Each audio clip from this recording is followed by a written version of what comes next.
সকাল থেকেই কারেন্টের কি হচ্ছে সেটা বুঝতে পারছি না। তোমাদের দিকেও কি কারেন্টটা যাচ্ছে আসছে? আমাদের দিকে কিন্তু এরকমই হচ্ছে। বলবো বলে বোতলগুলো নিয়ে গেছিলাম, তারপর দেখছি টাইম কলেও জল ছেড়েছে আর কারেন্টটা যাচ্ছে আর আসছে, কারণ কারো জল ভরা হচ্ছে না। এখানে ছিল আমার পিসির সব জল ভরাই রাখছিল, তো আমি ভাবলাম এগুলো উঠে দিই, না হলে যত এখন বাসন ধোবো সব তেল হয়ে যাবে। বলছিলাম আমার মায়ের যত কাজ করে দিল, আমার মায়ের কাজই করে দিইনি আমরা। সব সময় বলে কোনো এটা করিস না সেটা করিস না, 20 ঘন্টা ফোন দেখিস, ফোনটা দেখার সময় কি আমি বারণ করি যে ফোন দেখিস না বলে? তো দেখো কাজ বাজ করেই তো ফোনটা দেখি।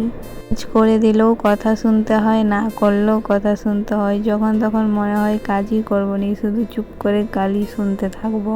ওর বলি কেন গাল শুনবো, বরঞ্চ কথাই শুনি, কাজ টাজ করে দিই, তাও অতটা মনে হয় গাল দিবে না। তবুও যদি কাজ করেও গাল দিই তাহলে মনে হয় কাজ করব না। তো এখানে আমি বাসনগুলোতে জল দিয়ে দিচ্ছি যাতে এগুলো ভিজুক, তারপরে বাসনগুলো ধুবো। আগে বোতলগুলোই সাবান ধুবো, যখন আমাদের ঘরে জল ছাড়বে তখন আমি বোতলগুলোই জল নিব। এখন বাসনগুলো ধুয়ে বোতলগুলোই সাবান দিয়ে দেখে দিব। তো ভিডিওটা এই পর্যন্ত, আবার নেক্সট কোনো ভিডিও নিয়ে এসেছি। ততক্ষণ তোমরা ভালো থেকো, সুস্থ থেকো।